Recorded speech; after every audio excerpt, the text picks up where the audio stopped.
Jesus permanece com os discípulos por 40 dias. Durante esse período, ele aparece repetidas vezes, confortando, ensinando e confirmando que realmente venceu a morte. Ele fala sobre o reino de Deus com grande paciência, respondendo dúvidas, quebrando medos e fortalecendo a fé dos seguidores.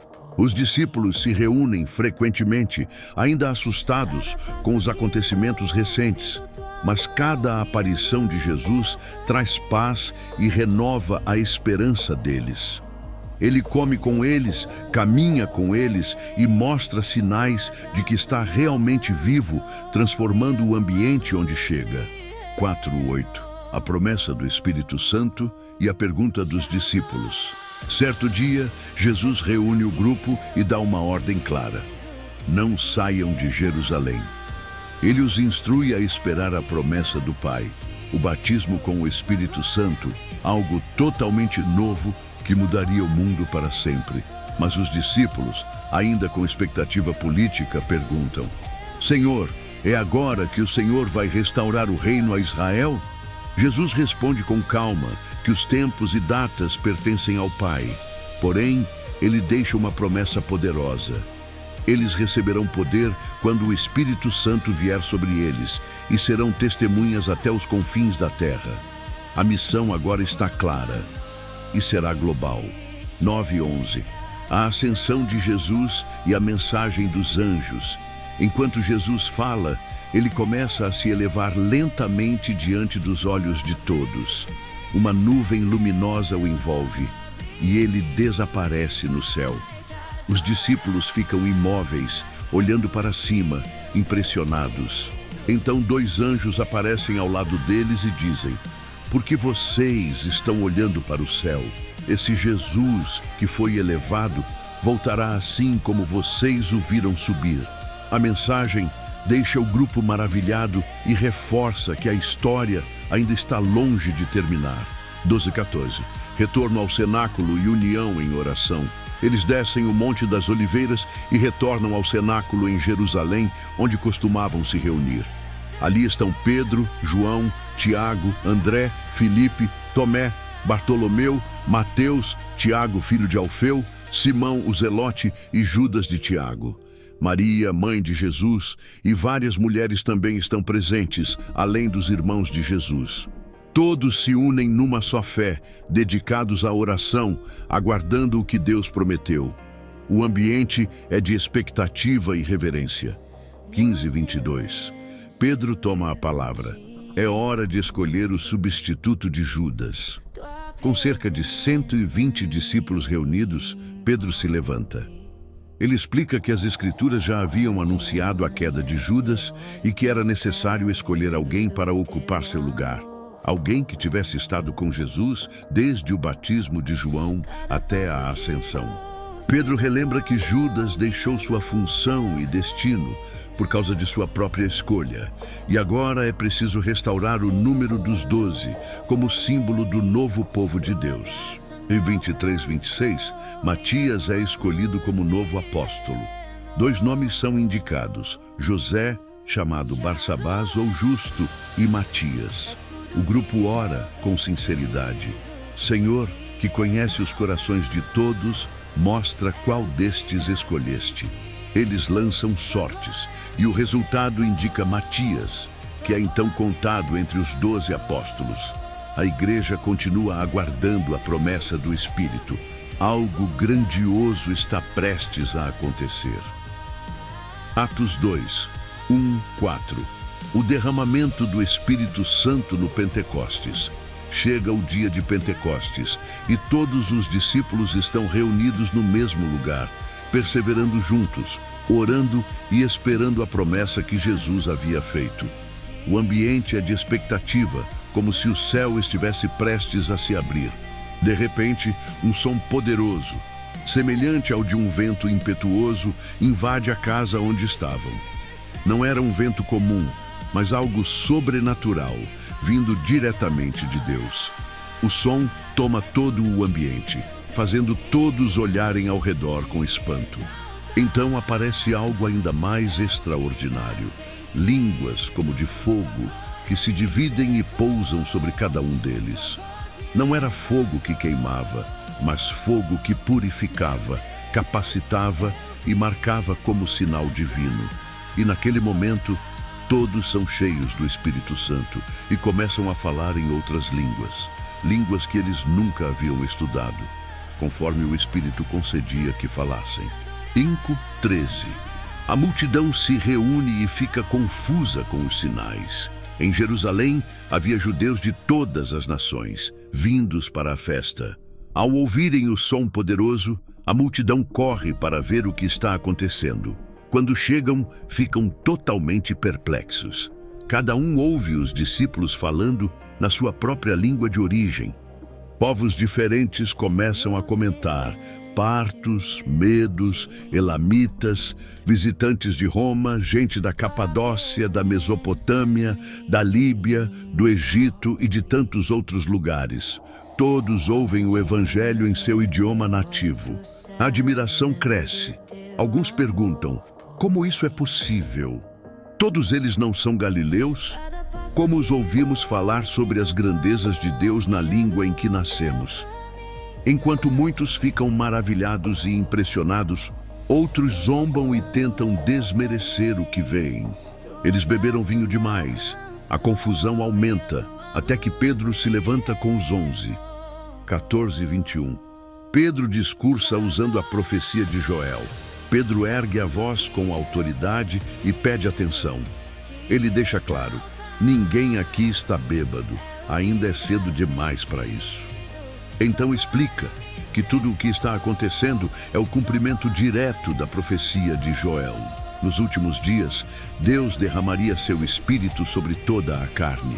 Jovens teriam visões, velhos sonhariam sonhos, homens e mulheres profetizariam, e sinais aconteceriam na terra e no céu. Pedro declara que aquele momento marca o início de um novo tempo. Um tempo em que Deus alcançaria todas as nações. Um tempo em que o Espírito Santo estaria disponível para todos que invocassem o nome do Senhor. 22:28. Pedro fala da vida, morte e ressurreição de Jesus. Agora Pedro volta seu discurso diretamente ao centro da mensagem. Jesus Cristo. Ele relembra que Jesus foi aprovado por Deus com milagres, maravilhas e sinais. Porém, mesmo assim, foi entregue para ser crucificado. Mas essa morte não foi surpresa. Ela já havia sido anunciada pelo plano soberano de Deus. Com firmeza, Pedro afirma que a morte não pôde deter Jesus. Deus o ressuscitou, rompendo as cadeias da morte, cumprindo o que Davi havia profetizado sobre o Messias, que ele não seria abandonado no túmulo e que sua carne não veria a corrupção. Pedro explica que Jesus vive e que ele mesmo é testemunha desse fato. 29:36. A exaltação de Jesus e a conclusão poderosa de Pedro.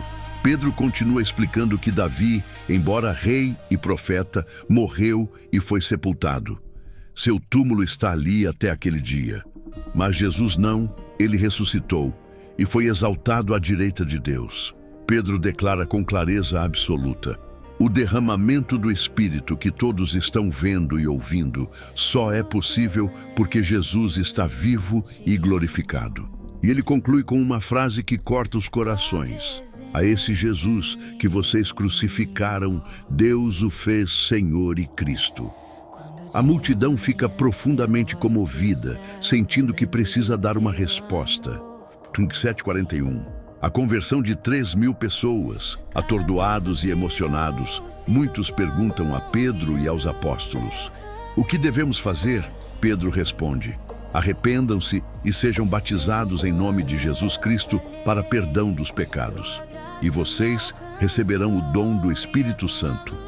Ele explica que a promessa é para eles, para seus filhos e para todos os que ainda estão longe, todos quantos o Senhor chamar. Pedro continua falando com convicção, exortando-os a se afastarem daquela geração corrompida. E naquele mesmo dia, cerca de 3.000 pessoas aceitam a mensagem, se arrependem e são batizadas. A igreja nasce com força, unidade e poder. 42, 47, a vida da igreja, comunhão, milagres e crescimento diário. Os recém-convertidos passam a seguir firmemente o ensino dos apóstolos. Eles se reúnem para orar, partir o pão, aprender, compartilhar a vida. Há um senso profundo de reverência entre todos. Deus realiza muitos sinais e maravilhas pelas mãos dos apóstolos. A comunidade vive em união. Quem tem mais divide com quem tem menos. Eles comem juntos com alegria, sinceridade e gratidão. Todos os dias se reúnem no templo e também de casa em casa.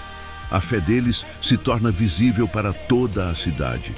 E dia após dia, o Senhor acrescenta novos salvos. A igreja cresce de maneira viva, constante e sobrenatural.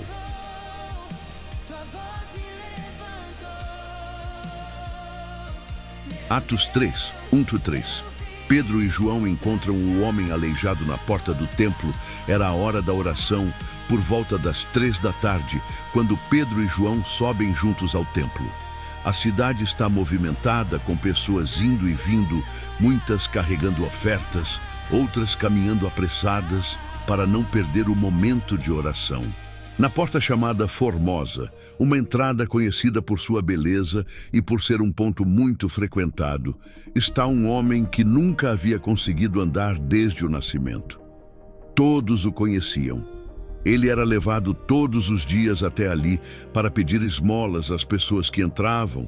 Ao perceber Pedro e João se aproximando, o homem estende a mão, esperando receber alguma moeda, como fazia com tantas outras pessoas que passavam por ali. 4:7.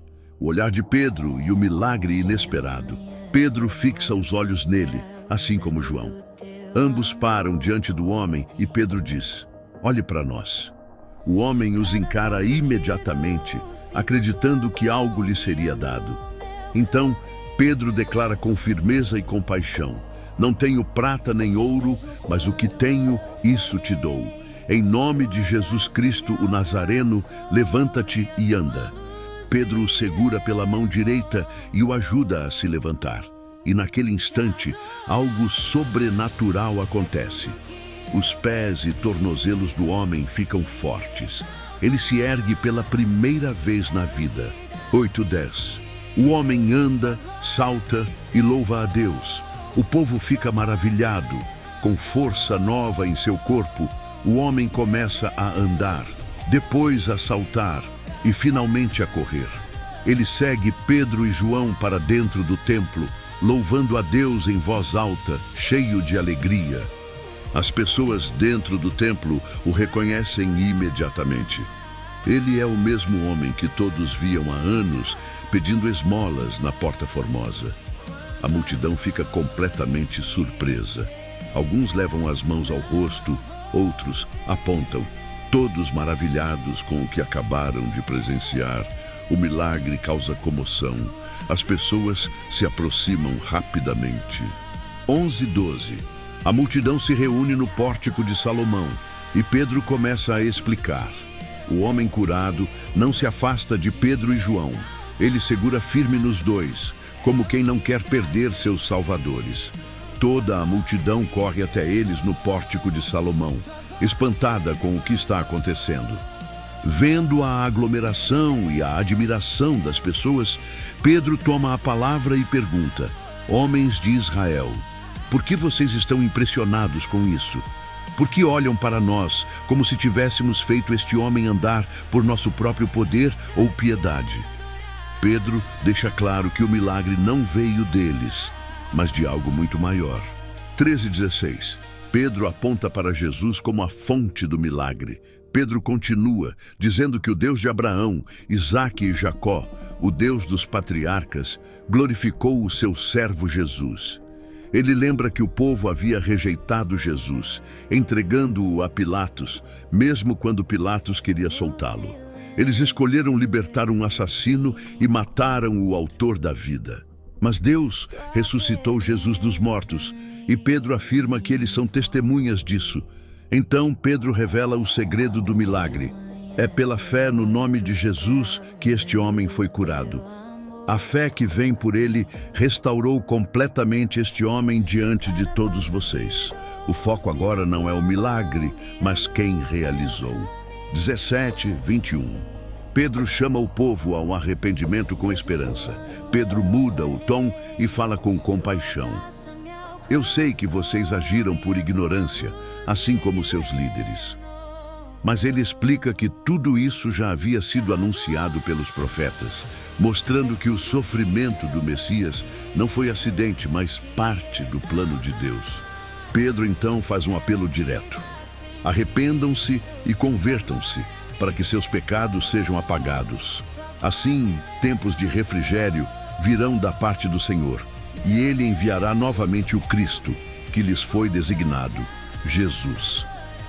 Pedro explica que o céu deve manter Jesus até o tempo da restauração de todas as coisas, algo que Deus já havia prometido desde os tempos antigos. 22:26. Moisés e os profetas confirmam Jesus. Pedro encerra o discurso com promessa e alerta. Pedro lembra que Moisés havia anunciado que Deus levantaria um profeta semelhante a ele e que o povo deveria ouvir tudo o que ele dissesse. Quem não desse ouvido seria excluído do povo de Deus. Ele reforça que todos os profetas, desde Samuel, apontaram para aqueles dias. Pedro então declara que os judeus são os filhos dos profetas e da aliança que Deus fez com Abraão, dizendo: em tua descendência serão abençoadas todas as famílias da terra. E conclui: Deus enviou o seu servo primeiro a vocês para abençoá-los, fazendo cada um se afastar das suas maldades. A mensagem é clara. O milagre é um convite para a transformação. Atos 4. 1:4. Pedro e João são interrompidos e presos por causa da mensagem. Enquanto Pedro ainda está falando ao povo no pórtico do templo, anunciando que Jesus é o Messias e explicando o milagre do homem curado, algumas autoridades religiosas começam a se aproximar rapidamente. Os sacerdotes, o capitão da guarda do templo e os saduceus ficam profundamente irritados, porque os apóstolos estão ensinando que Jesus ressuscitou dos mortos, algo que os saduceus rejeitavam completamente.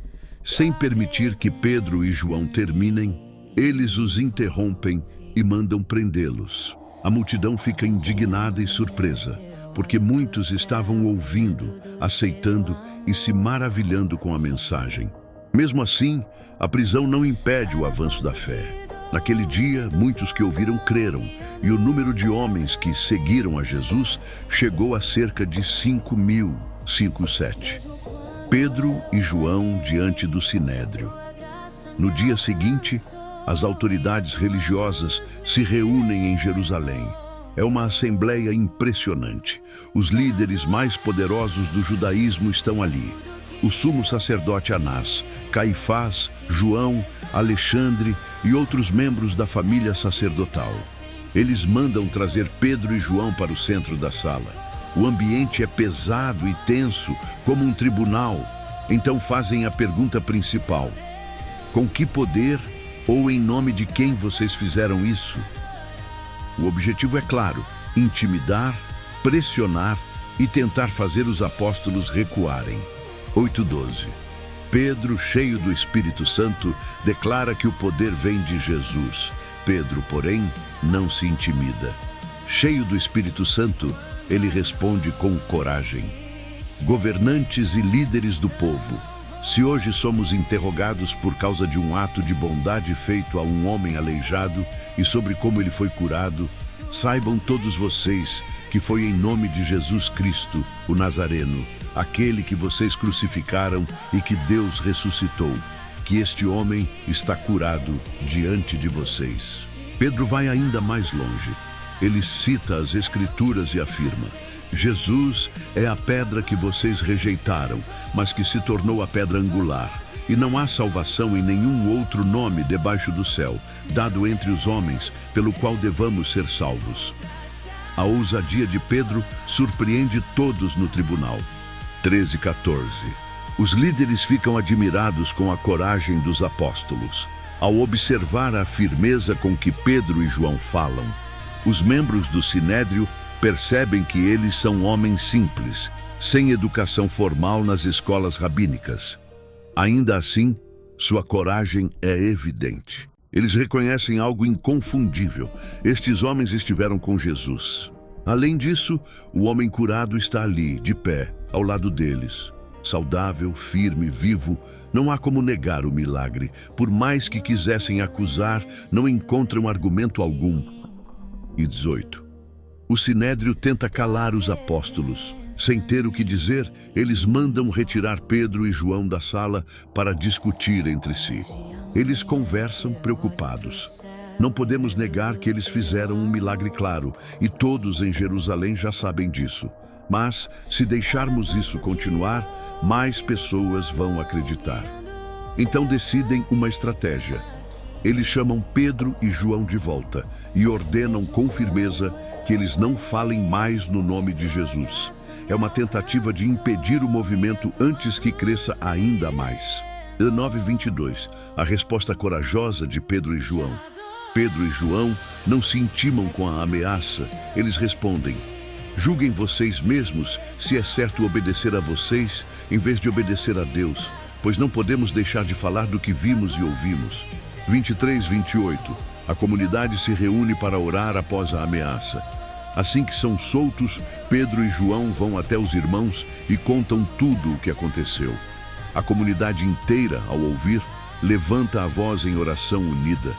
Eles reconhecem Deus como o Criador e citam o salmo que fala sobre nações se levantando contra o Senhor.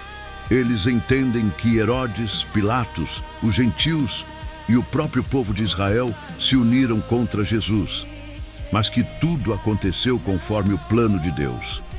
Ao invés de pedir proteção para si mesmos, eles pedem uma coisa: coragem para continuar anunciando a palavra, e pedem que Deus continue fazendo milagres e sinais por meio do nome de Jesus.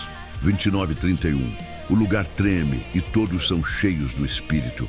Depois da oração, algo extraordinário acontece. O lugar onde estavam reunidos treme.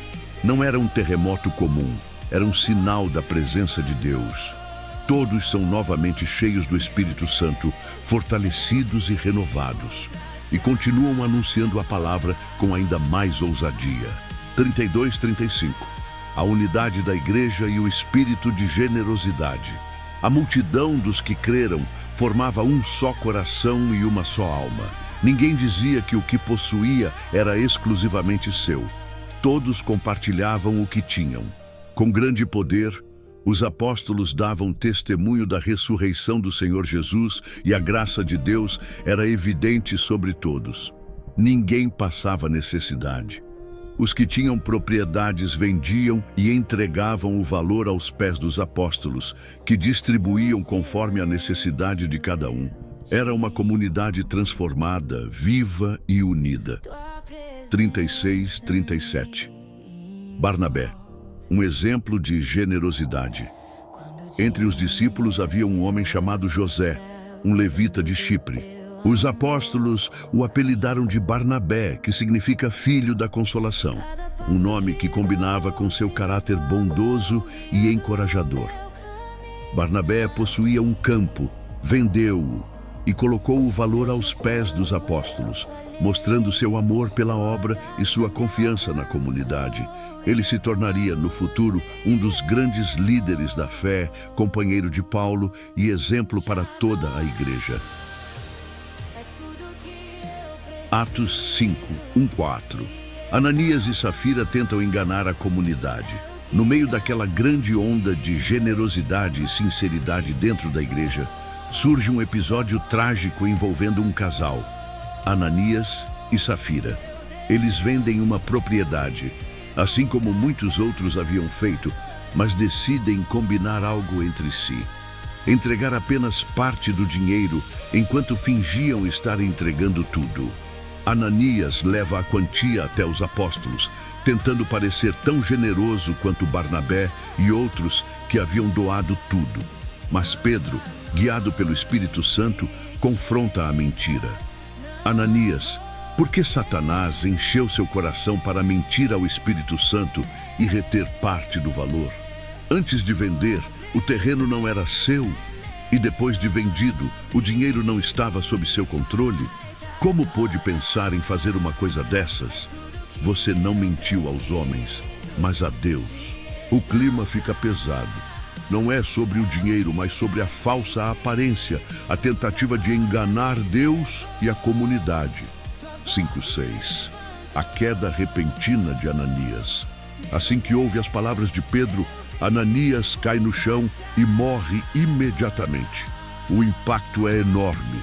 Os jovens da comunidade se aproximam, envolvem seu corpo, levam-no para fora e o sepultam.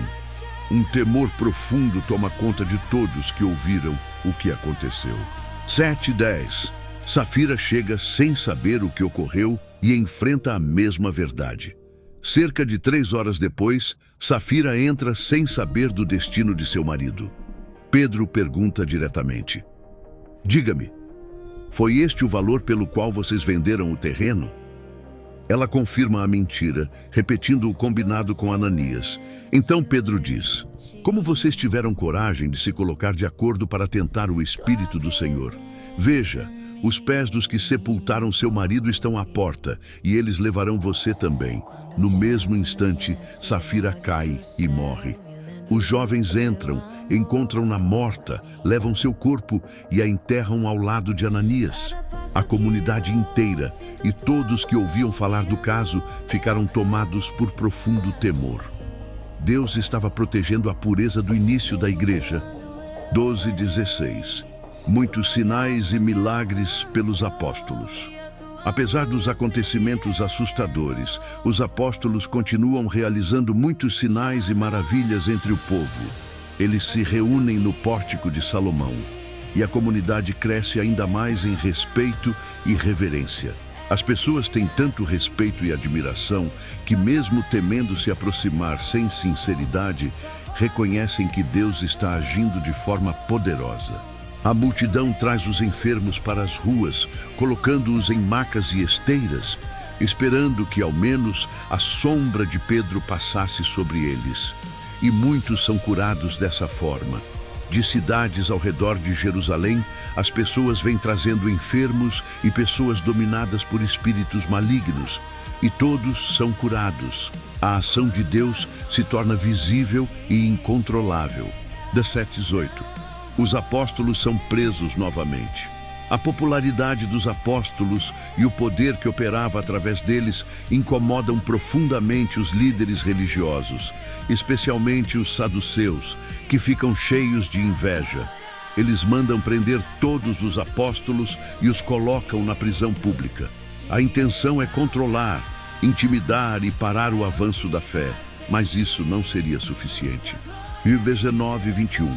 Um anjo do Senhor liberta os apóstolos e lhes dá uma ordem. Durante a noite, um anjo do Senhor aparece na prisão. Ele abre as portas com facilidade, sem barulho, sem chamar atenção, e conduz os apóstolos para fora. O anjo dá uma instrução clara: vão ao templo e continuem anunciando ao povo todas as palavras desta vida. Pela manhã, quando o dia amanhece, os apóstolos estão novamente no templo, ensinando com ousadia, como se nada tivesse acontecido. 22:26. A prisão está vazia, os líderes ficam confusos. Os sacerdotes e o conselho se reúnem e mandam buscar os apóstolos na prisão. Mas quando os oficiais chegam, encontram algo inacreditável. A prisão está fechada, os guardas estão lá, mas não há ninguém dentro. Eles voltam assustados para informar o conselho. Enquanto tentam entender o que aconteceu, chega alguém dizendo: aqueles homens que vocês prenderam estão no templo ensinando o povo. Então, o capitão da guarda vai com seus homens, mas sem violência, porque temem que o povo se revolte contra eles. 27:32. Pedro e os apóstolos diante do conselho. Devemos obedecer a Deus. Os apóstolos são trazidos de volta perante o sinédrio. O sumo sacerdote os repreende. Nós ordenamos que vocês não ensinassem neste nome, E vocês encheram Jerusalém com essa doutrina e ainda querem nos tornar culpados pelo sangue daquele homem. Mas Pedro e os demais apóstolos respondem com firmeza: é preciso obedecer a Deus e não aos homens. O Deus de nossos pais ressuscitou Jesus, a quem vocês mataram. Deus o exaltou como príncipe e salvador para dar arrependimento e perdão. Nós somos testemunhas dessas coisas. E também o Espírito Santo, que Deus dá aos que lhe obedecem. Eles não recuam, não se intimidam, falam com convicção. 3:39. A fúria do conselho e o conselho sábio de Gamaliel. Ao ouvir isso, os líderes ficam furiosos, tão irritados que pensam em matar os apóstolos. Mas então se levanta Gamaliel, um fariseu respeitado, mestre da lei, honrado por todo o povo. Ele pede que os apóstolos sejam retirados por um momento e diz aos líderes: tenham cuidado com o que vão fazer com estes homens. Ele lembra de líderes passados que se revoltaram e cujos movimentos logo desapareceram. Se o movimento dos apóstolos for humano, ele vai acabar. Mas então ele fala algo profundo. Mas se isso vem de Deus, vocês não poderão detê-los e podem até se ver lutando contra Deus. As palavras de Gamaliel acalmam o conselho. 40. Os apóstolos são açoitados e ameaçados. O conselho decide não matá-los, mas ainda quer puni-los. Eles mandam trazer os apóstolos, mandam açoitar cada um deles, uma punição dolorosa e humilhante, e novamente ordenam que não falem mais no nome de Jesus. Em seguida, os libertam. 41 e 42. Alegria em sofrer por Cristo e perseverança na missão. Surpreendentemente, os apóstolos saem do conselho cheios de alegria porque foram considerados dignos de sofrer por causa do nome de Jesus. E continuam sua missão sem hesitar. Todos os dias, no templo e nas casas, eles continuam ensinando e anunciando que Jesus é o Cristo.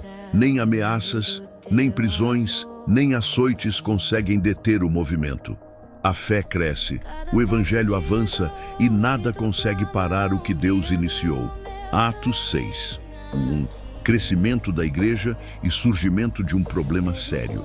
À medida que o número de discípulos cresce rapidamente em Jerusalém, a comunidade começa a enfrentar desafios internos. Entre os seguidores, existem judeus que falam hebraico e judeus de origem grega chamados helenistas. Alguns desses helenistas começam a reclamar. As viúvas deles, mulheres vulneráveis e dependentes da ajuda diária, estavam sendo esquecidas na distribuição de alimentos. Essa queixa não nasce de má fé, mas do próprio crescimento da igreja. A família da fé está aumentando tão rápido que a organização ainda não acompanha o ritmo.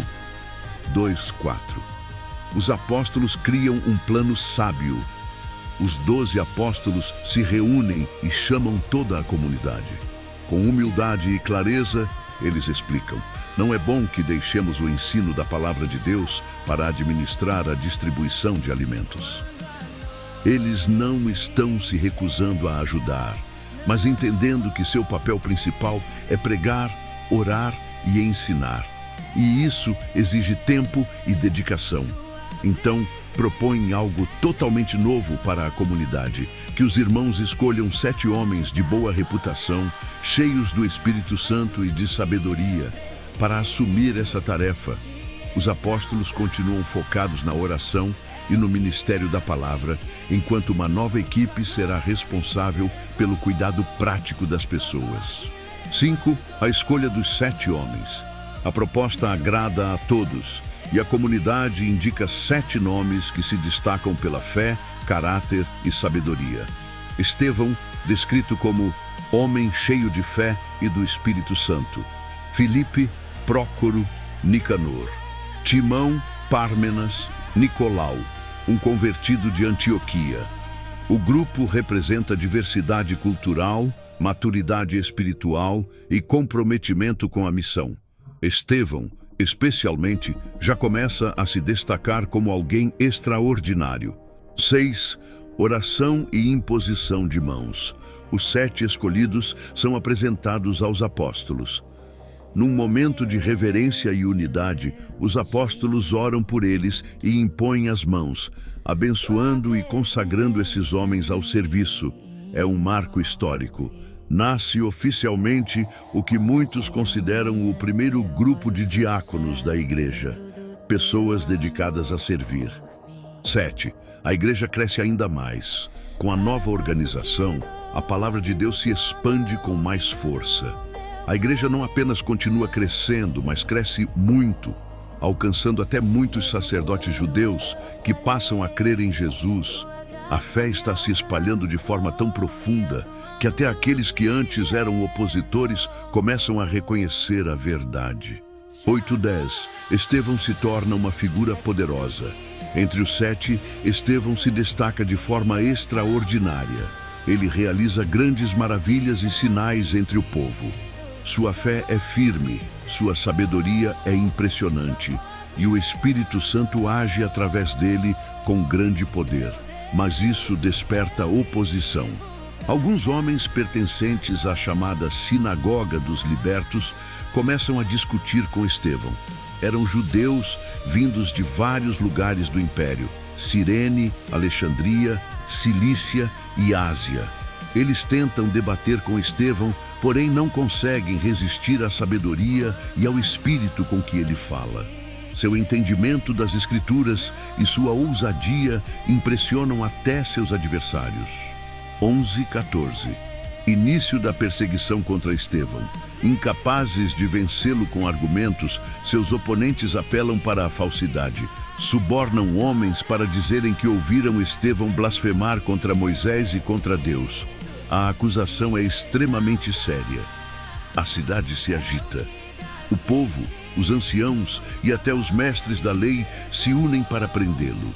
Eles arrastam Estevão à presença do Sinédrio, o mesmo conselho que julgou Jesus e perseguiu os apóstolos.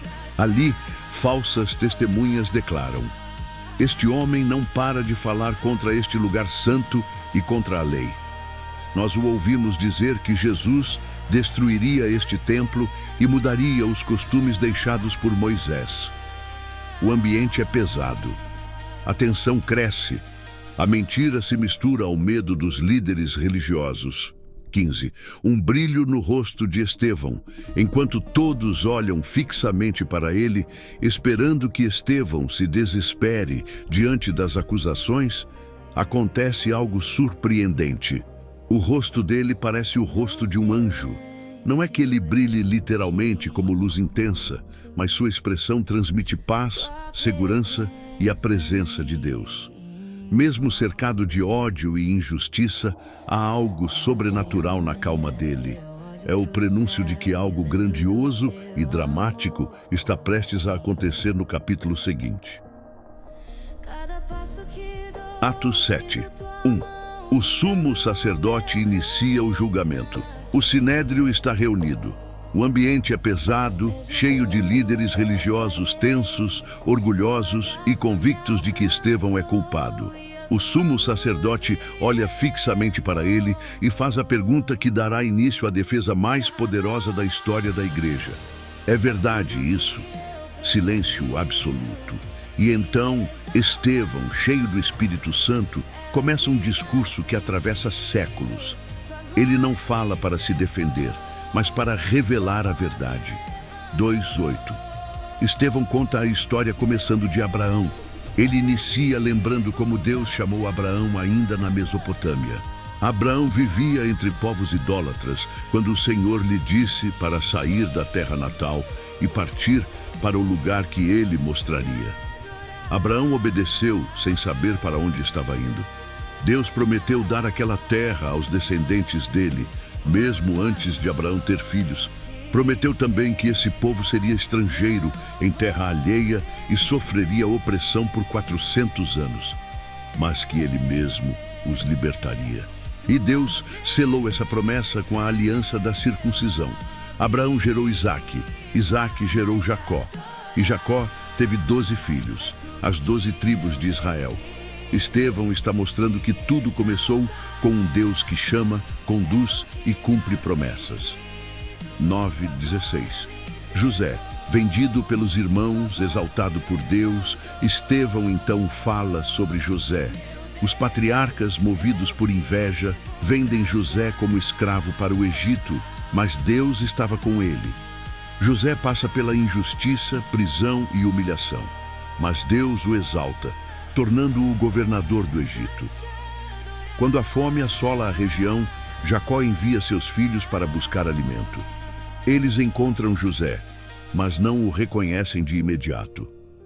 Na segunda viagem, José se revela aos irmãos e a família inteira se muda para o Egito. A mensagem é clara. Mesmo quando os homens rejeitam alguém, Deus pode levantá-lo para cumprir seus planos. 17:22. A história avança até Moisés. O tempo passa. As promessas feitas a Abraão se aproximam de se cumprir. O povo multiplica-se no Egito, até que surge um novo faraó que não conhecia José. Esse faraó oprime os israelitas e ordena matar todos os bebês do sexo masculino. É nesse cenário que nasce Moisés. Ele é escondido por 3 meses e depois colocado num cesto sobre o rio Nilo. A filha de Faraó encontra o bebê, se compadece e cria Moisés como seu próprio filho. Ele cresce educado em toda a sabedoria dos egípcios, poderoso em palavras e obras.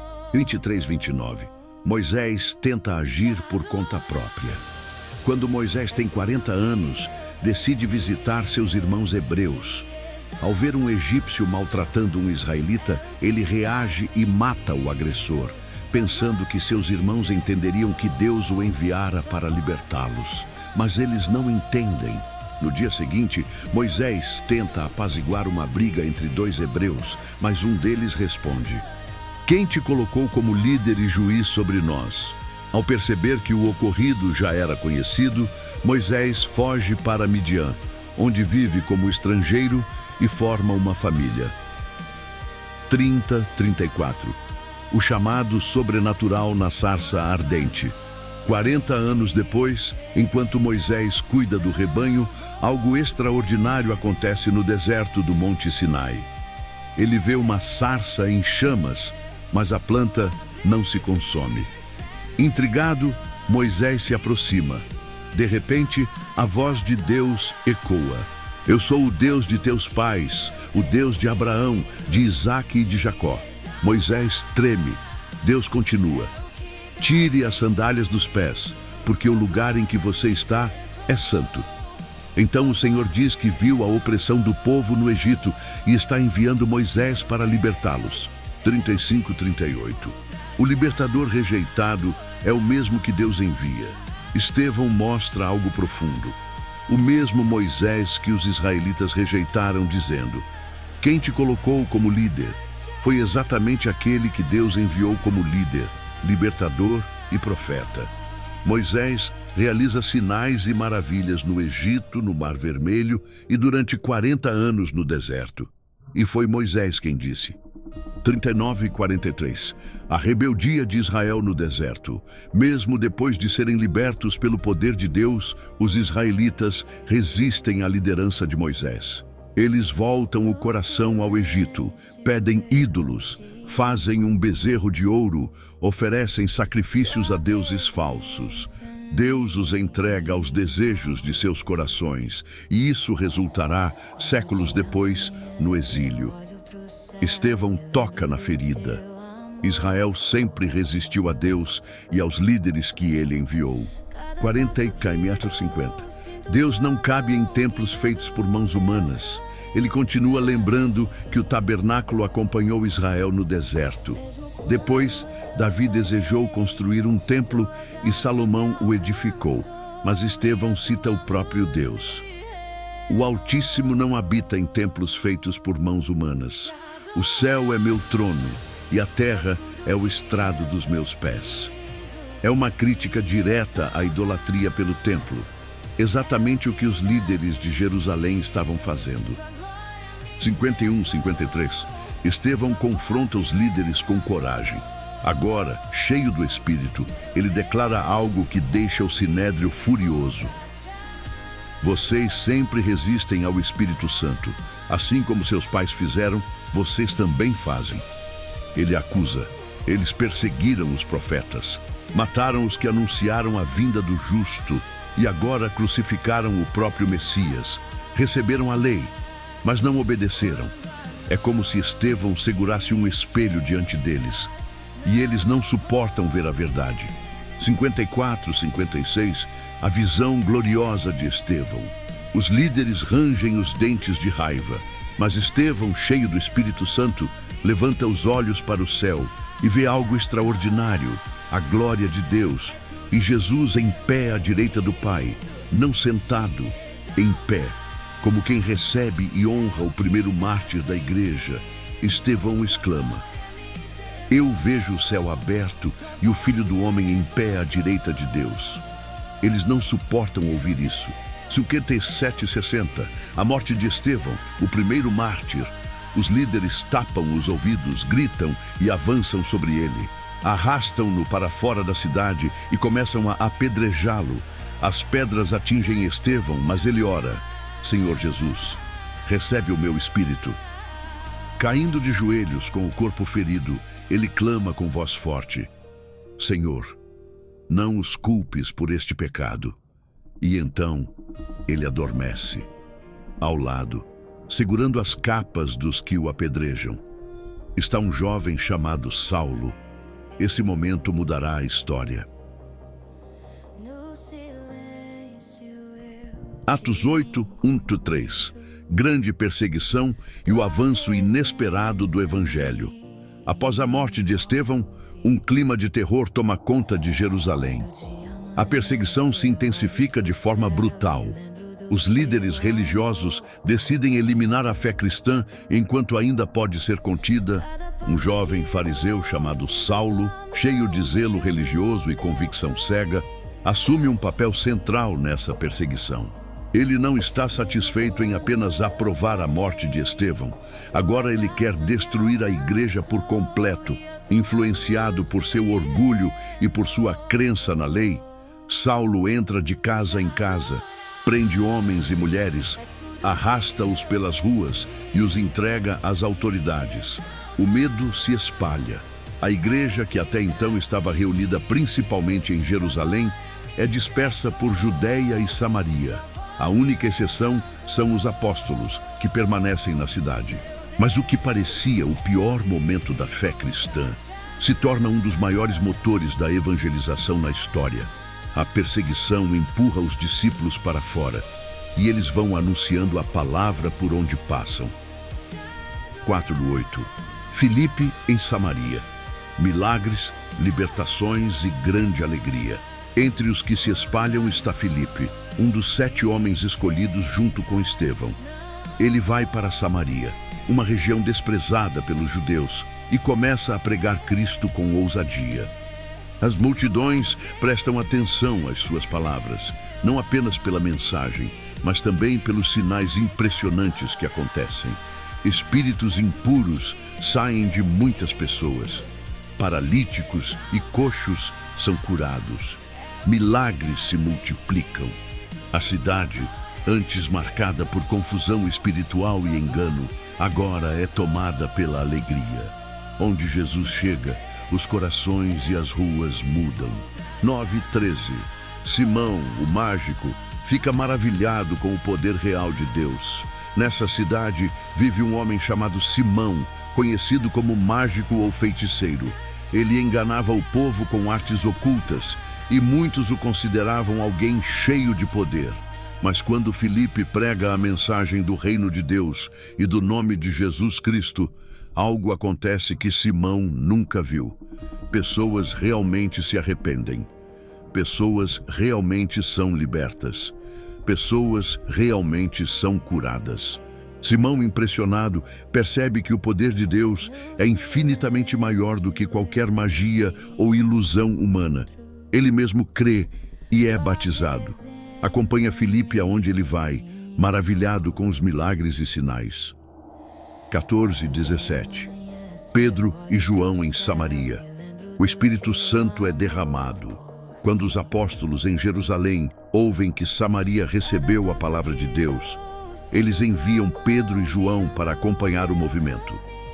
Ao chegarem, percebem que os novos convertidos já foram batizados, mas ainda não haviam recebido o Espírito Santo da maneira plena prometida.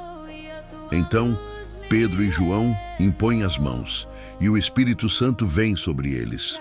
É um momento de unidade entre judeus e samaritanos, algo impensável antes. O Evangelho está unindo povos que por séculos se odiaram. Êxodo 24. Simão tenta comprar o dom de Deus e é confrontado duramente.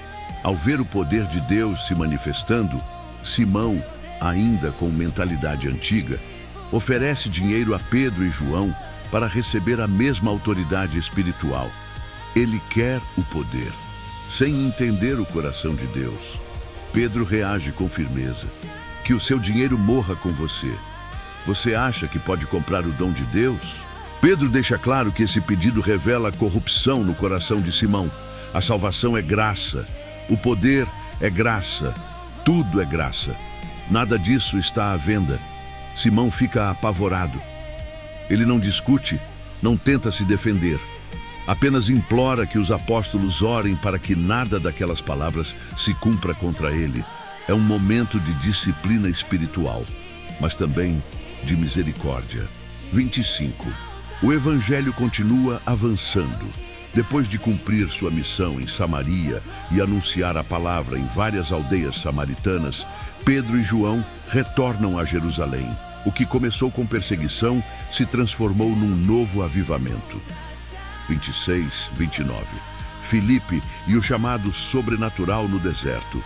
De repente, um anjo do Senhor aparece e diz a Filipe: vá para o sul, para o caminho que desce de Jerusalém a Gaza.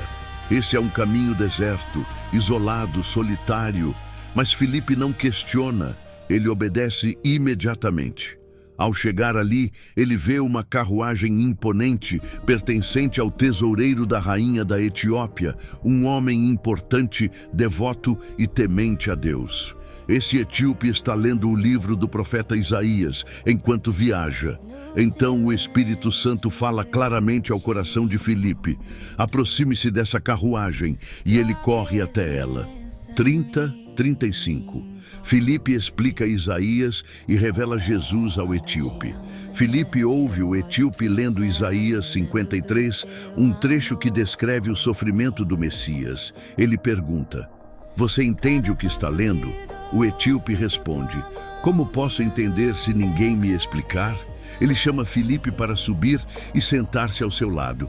A passagem fala do servo sofredor. Como uma ovelha, ele foi levado ao matadouro. O etíope pergunta: de quem o profeta está falando? De si mesmo ou de outra pessoa? Então, começando por aquela escritura, Filipe anuncia Jesus, o cordeiro que se entregou, o justo que sofreu, o Salvador prometido. O deserto se transforma em sala de aula, a carruagem se transforma em altar. 36, 38. O batismo no caminho. Enquanto continuam a viagem, o etíope vê água e exclama: aqui há água, o que me impede de ser batizado? Eles descem da carruagem, entram juntos na água e Filipe o batiza. Ele entra na água como buscador e sai como discípulo. 39 e 40. O Espírito arrebata Filipe e o etíope segue alegre. Quando saem da água, algo sobrenatural acontece. O Espírito do Senhor arrebata Filipe, tirando-o dali repentinamente. O etíope olha em volta, percebe que Filipe desapareceu, mas sua reação não é de medo. Ele segue seu caminho cheio de alegria. Filipe aparece depois em Azoto e continua pregando de cidade em cidade até chegar em Cesareia. Atos 9. O Evangelho está cruzando fronteiras, vencendo perseguições, alcançando povos distantes. Enquanto a igreja cresce e o Evangelho avança, há um homem que se levanta com determinação feroz para destruir tudo isso: Saulo de Tarso. Ele respira ameaças e violência. Cada palavra sua carrega ódio contra os seguidores de Jesus. Ele não está satisfeito em caçar cristãos em Jerusalém. Agora quer ir além. Por isso, vai até o sumo sacerdote e pede cartas oficiais para as sinagogas de Damasco, autorizando-o a prender homens e mulheres que pertencem ao caminho. Saulo quer acabar com essa fé. Ele quer destruir todo o movimento que proclama Jesus como o Messias. Ele se considera defensor da lei, mas está profundamente enganado. Sua viagem a Damasco é uma missão de guerra. Mas Deus está prestes a interromper esse caminho de forma surpreendente. 3:6. A luz do céu e o encontro que muda tudo.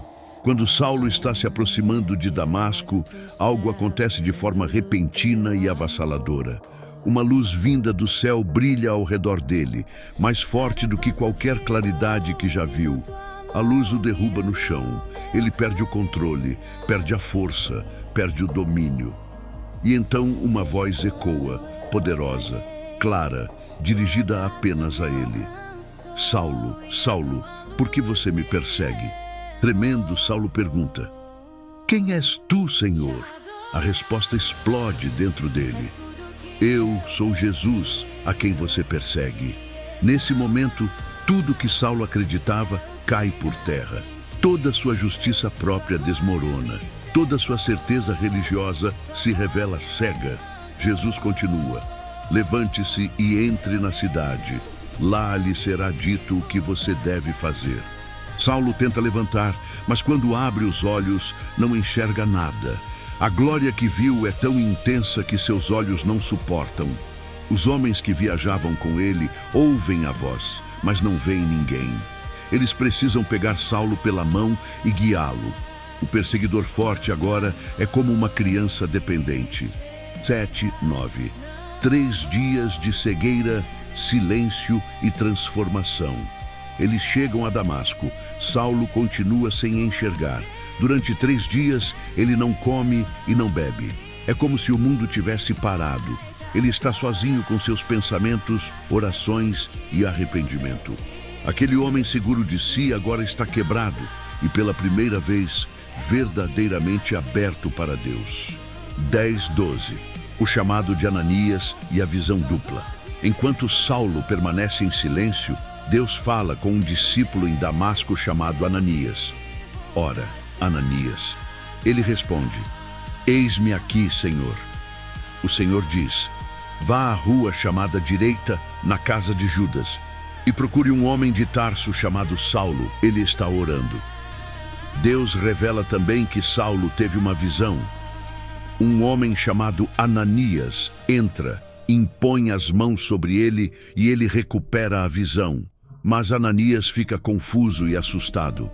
13:14. O medo de Ananias. Senhor, esse homem nos persegue. Ananias responde: Senhor, tenho ouvido muitas coisas sobre esse homem. Ele fez muito mal aos teus santos em Jerusalém. E agora está aqui com autorização para prender todos que invocam o teu nome. O medo é real. A reputação de Saulo era conhecida. Ananias sabe que pode estar se aproximando de seu maior inimigo. Mas Deus tem outros planos. 15:16. A escolha divina. Saulo é um instrumento especial. Deus responde com firmeza: Vá, Saulo é para mim um instrumento escolhido, para levar o meu nome aos gentios, aos reis e aos filhos de Israel. E completa: Eu mostrarei a ele quanto deve sofrer pelo meu nome. De perseguidor a escolhido, de destruidor da fé a mensageiro das nações, de inimigo da cruz a servo de Cristo. 17:19. O reencontro com a visão e a cura milagrosa. Ananias, mesmo com receio, obedece. Ele entra na casa, coloca as mãos sobre Saulo e diz algo extraordinário: Irmão Saulo, o Senhor Jesus, que lhe apareceu no caminho, me enviou para que você volte a ver e seja cheio do Espírito Santo. Imediatamente, algo como escamas cai dos olhos dele. A visão volta. A luz que o cegou agora se transforma em clareza espiritual. Saulo se levanta, é batizado e então come alguma coisa para recuperar as forças. De perseguidor a discípulo. 20:22. Saulo começa a pregar: o choque dos ouvintes. Não demora muito para Saulo mostrar que sua transformação é real. Ele entra nas sinagogas de Damasco e começa a anunciar que Jesus é o Filho de Deus. As pessoas ficam chocadas. Esse não é o homem que perseguia os que invocavam esse nome? Ele não veio aqui justamente para prendê-los? Mas Saulo cresce mais e mais em força espiritual. Sua compreensão das Escrituras se torna tão profunda que os judeus de Damasco não conseguem refutá-lo. É como se todo o conhecimento que ele tinha da lei agora ganhasse sentido completo em Cristo. 23:25. A primeira conspiração para matar Saulo. O impacto é tão grande que alguns judeus planejam matar Saulo. Eles vigiam as portas da cidade dia e noite, mas os discípulos descobrem o plano. Numa operação silenciosa, eles colocam Saulo dentro de um grande cesto e o descem pela muralha durante a noite. O perseguido, agora perseguido pelos próprios antigos aliados. 26:30. Saulo tenta se aproximar dos discípulos em Jerusalém. Saulo volta a Jerusalém e tenta se aproximar dos discípulos, mas todos têm medo dele, e não é sem razão. Sua fama de perseguidor era enorme. Então, Barnabé, homem de fé e coragem, toma a iniciativa. Ele leva Saulo aos apóstolos e explica tudo o que aconteceu. A visão no caminho, a pregação ousada em Damasco e como Deus o transformou. Com essa ponte, Saulo passa a viver entre eles. Ele começa a pregar com ousadia em Jerusalém, principalmente entre os judeus helenistas. Mais uma vez, o impacto é tão grande que tentam matá-lo. Os irmãos então o levam até Cesareia e o enviam para sua cidade natal, Tarso. É como se Deus estivesse preparando Saulo por alguns anos antes de colocá-lo no centro da missão global. 31. Um tempo de paz e crescimento na igreja.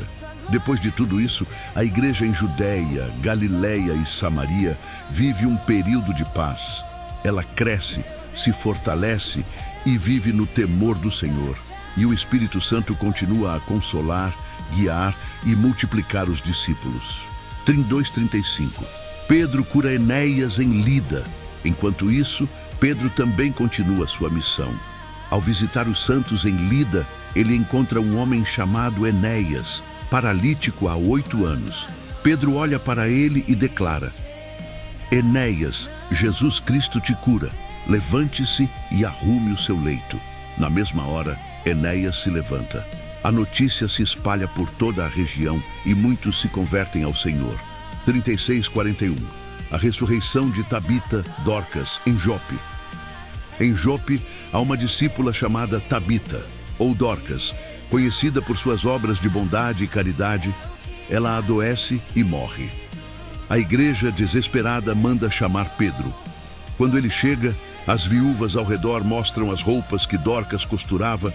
Era uma mulher de coração gigante. Pedro manda todos saírem, ajoelha ao lado do corpo e ora. Depois diz: Tabita, levante-se. Ela abre os olhos. Vê Pedro. Senta-se. Pedro a ajuda a se levantar e a apresenta viva à comunidade. A notícia corre por toda a cidade e muitos creem no Senhor. 42:43. Pedro permanece em Jope. Pedro fica em Jope por muitos dias, hospedado na casa de um homem chamado Simão, o curtidor. Esse detalhe parece pequeno, mas está preparando o cenário para o capítulo seguinte, quando Deus vai abrir definitivamente as portas da fé para todas as nações. Atos 10, 1-8. Cornélio, um homem que busca a Deus, recebe uma visão surpreendente. Em Cesareia vive um centurião romano chamado Cornélio, comandante de 100 soldados.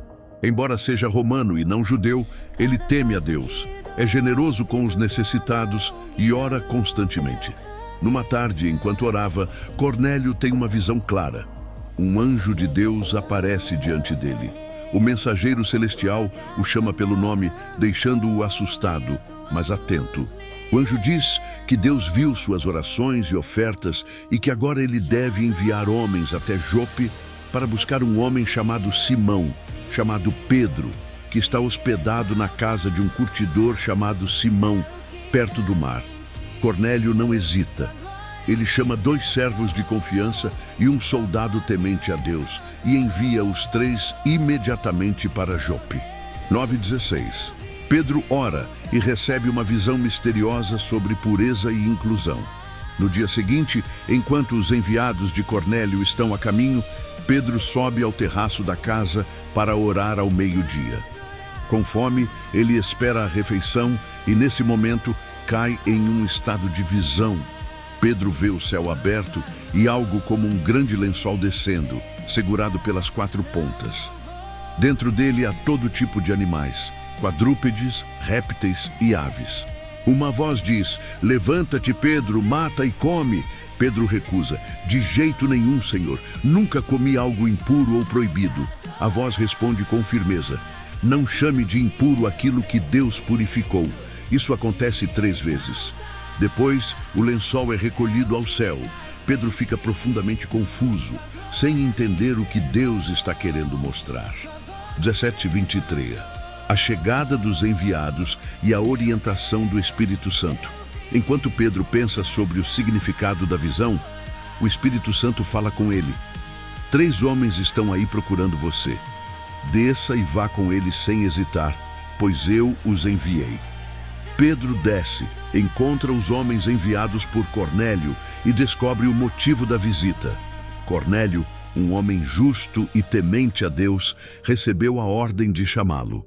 Pedro os acolhe e oferece hospedagem para aquela noite, algo que já demonstra que Deus está quebrando barreiras culturais entre judeus e gentios. 20:33. O encontro histórico entre Pedro e Cornélio. No dia seguinte, Pedro parte para Cesareia com alguns irmãos judeus. Cornélio os espera, ansioso, e já reuniu sua família e amigos próximos. Quando Pedro entra, Cornélio se ajoelha aos seus pés, mas Pedro o levanta imediatamente, dizendo: "Levante-se, eu também sou apenas um homem." Pedro, olhando ao redor, percebe a grande quantidade de gentios reunidos.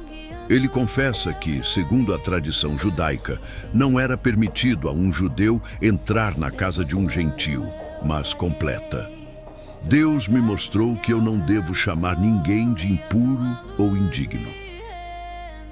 Cornélio explica que há 4 dias teve a visão e que todos ali estão preparados para ouvir tudo o que Deus mandou Pedro dizer. 34:43. Pedro anuncia Jesus para pessoas que nunca ouviram o Evangelho. Pedro começa seu discurso com uma verdade poderosa: "Agora eu entendo que Deus não faz acepção de pessoas." Ele fala sobre Jesus, como ele foi ungido pelo Espírito Santo, fez o bem, curou os oprimidos, morreu na cruz e ressuscitou ao 3º dia. Pedro explica que Jesus foi visto por testemunhas, que ele é o Senhor de todos e que todos os profetas anunciaram que quem crê nele recebe perdão dos pecados. 44:48. O Espírito Santo desce sobre gentios pela primeira vez. Enquanto Pedro ainda está falando, algo extraordinário acontece. O Espírito Santo desce sobre todos que estão ouvindo. Os judeus que acompanharam Pedro ficam maravilhados. Gentios estão recebendo o Espírito da mesma forma que eles receberam em Pentecostes. Eles falam com ousadia e glorificam a Deus. Pedro então declara: "Se Deus lhes deu o mesmo Espírito que a nós, quem somos nós para impedir?" E ordena que todos sejam batizados em nome de Jesus Cristo. Cornélio e sua casa tornam-se oficialmente parte da família da fé, um marco que muda toda a história da igreja. Atos 11:1-3. A notícia chega a Jerusalém e gera questionamentos. Os apóstolos e os irmãos que estavam na Judéia logo ficam sabendo que pessoas gentias, não judias, haviam recebido a palavra de Deus e o Espírito Santo. Isso gera espanto e preocupação, pois até então muitos acreditavam que apenas judeus podiam participar da fé cristã. Quando Pedro volta a Jerusalém, alguns dos irmãos judeus mais conservadores o confrontam. Eles dizem: Você entrou na casa de homens incircuncisos e comeu com eles. O tom é sério e Pedro percebe que precisa explicar detalhadamente tudo o que aconteceu. 4:14. Pedro conta a visão e revela como Deus conduziu tudo. Pedro então narra desde o início. Conta sua visão em Jope, o lençol descendo do céu cheio de animais considerados impuros, a voz dizendo: mata e come, sua recusa e a resposta celestial: não chame impuro aquilo que Deus purificou. Ele explica que isso aconteceu 3 vezes, reforçando que era algo de grande importância.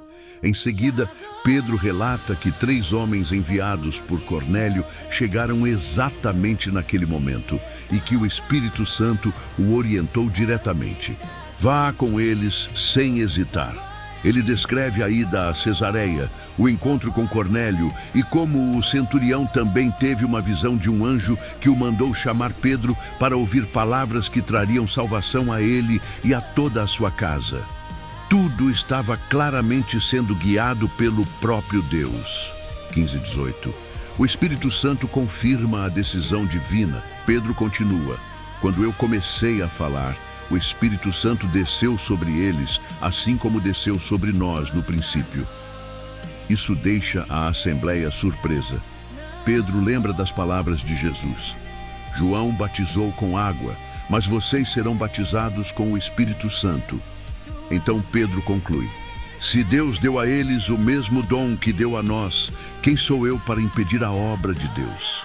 Ao ouvir isso, a comunidade em Jerusalém se acalma. Eles glorificam a Deus e dizem: então, Deus concedeu também aos gentios o arrependimento para a vida. A igreja finalmente entende que o plano de Deus é maior do que imaginavam. 19:21. O Evangelho chega a novos lugares e cresce entre gentios.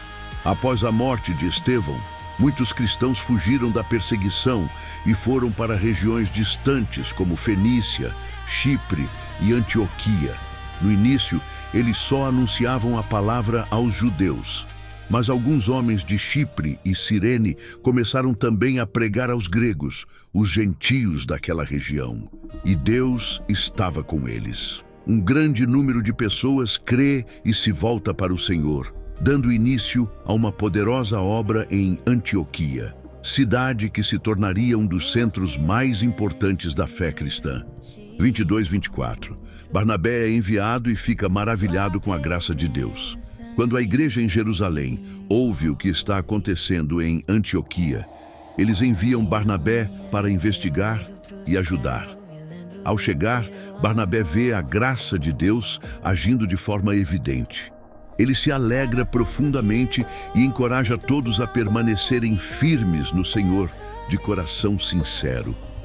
Barnabé era um homem bondoso, cheio do Espírito Santo e de fé.